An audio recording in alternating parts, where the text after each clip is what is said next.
এই দেখ, আমি চিড়ে মুড়ি যা ছিল সবই পোটলায় ভরে নিয়েছি। আমরা কোথায় যাচ্ছি, কত সময় লাগবে তা তো এখনো জানি না, তাই আমি খাবার দাবারই পোটলায় বেঁধে নিয়েছি। হ্যাঁ হ্যাঁ রে, কি ভাবছিস? আচ্ছা, আজকে আমরা কখন রওনা দেবো বলতো? আসলে এতদিনের ঘর সংসার সবকিছু ছেড়ে চলে যেতে হচ্ছে তো, তাই আমার মনকে প্রস্তুত করতে একটু সময় লাগছে। কতবার যে ভিটে ছাড়া হলাম আমি, একবার বঙ্গদেশ থেকে এখানে, আবার এখান থেকে কে জানে কোনখানে যাওয়া হবে। শোনো, আমি আমি বলছি কি, যতক্ষণ পর্যন্ত না কোনো প্রমাণ জোগাড় হচ্ছে ততক্ষণ পর্যন্ত কিন্তু এই বিষয়ে কোনো কথা কাউকে বলা যাবে না। মাকে কি বলবো কেন আমরা এখান থেকে চলে যাচ্ছি? জানলে হয়তো মা খুশি হবে। থাক, বাবা যখন বলছেন কাউকে এক্ষুনি বলতে না, তাহলে আর বলি কিভাবে? তোমার মনকে প্রস্তুত করার জন্য এখনো খানিকক্ষণ সময় আছে মা। আমরা তো এখনই চলে যাচ্ছি না। কেন? বড় একটা কাজ বাকি রয়ে গেছে এখনো, সেটা ভালোই ভালোই মিটুক। কি কাজ?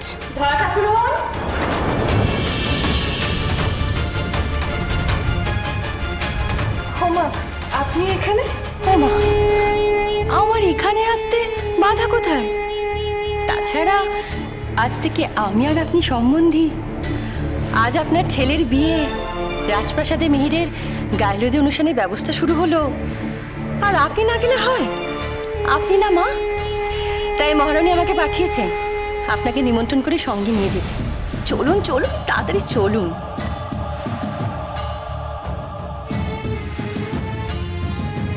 তবে দেখবেন, নিমন্ত্রণ কিন্তু শুধু একার আপনার, সঙ্গে করে কোনো লেজুন নিয়ে যাবেন না।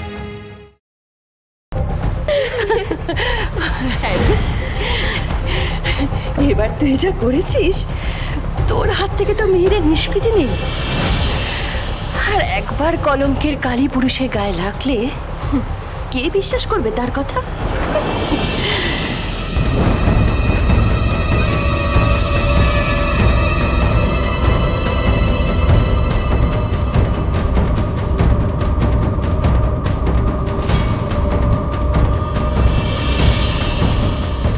মহারানীর নিমন্ত্রণ আপনি ফিরিয়ে নিয়ে যান সৌদামিনী ঠাকুরন।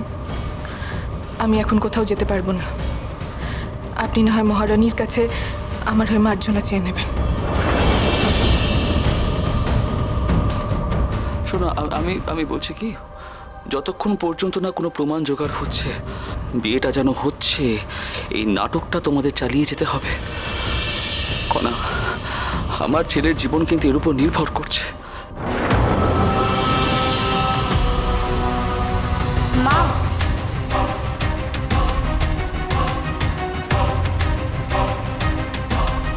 দিদি ঠাকুরন যখন এত সাধ করে তোমাকে নিমন্ত্রণ জানাতে এসেছেন, তুমি ওনার সঙ্গে যাবে না?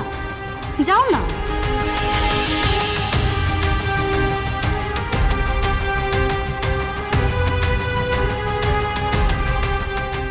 সাত করে নিজের বরের গায়ে হলুদে পাঠাচ্ছিস বড়? কেন, সতীনের সাথে ঘর করার শখ হয়েছে বুঝি? আমার উপরে তোমার ভরসা আছে তো? তাহলে এই শেষবারের মতো আমার কথাটা শোনো, ওনার সঙ্গে যাও, বিয়েতে অংশ নাও।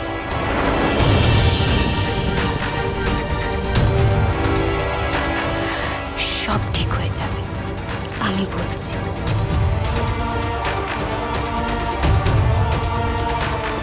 ধরা ঠাকুরানী, আসুন।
কাহিনী সোম থেকে শনি সন্ধে 7:30টায় আকাশ 8 ও প্ল্যাটফর্ম 8-এ।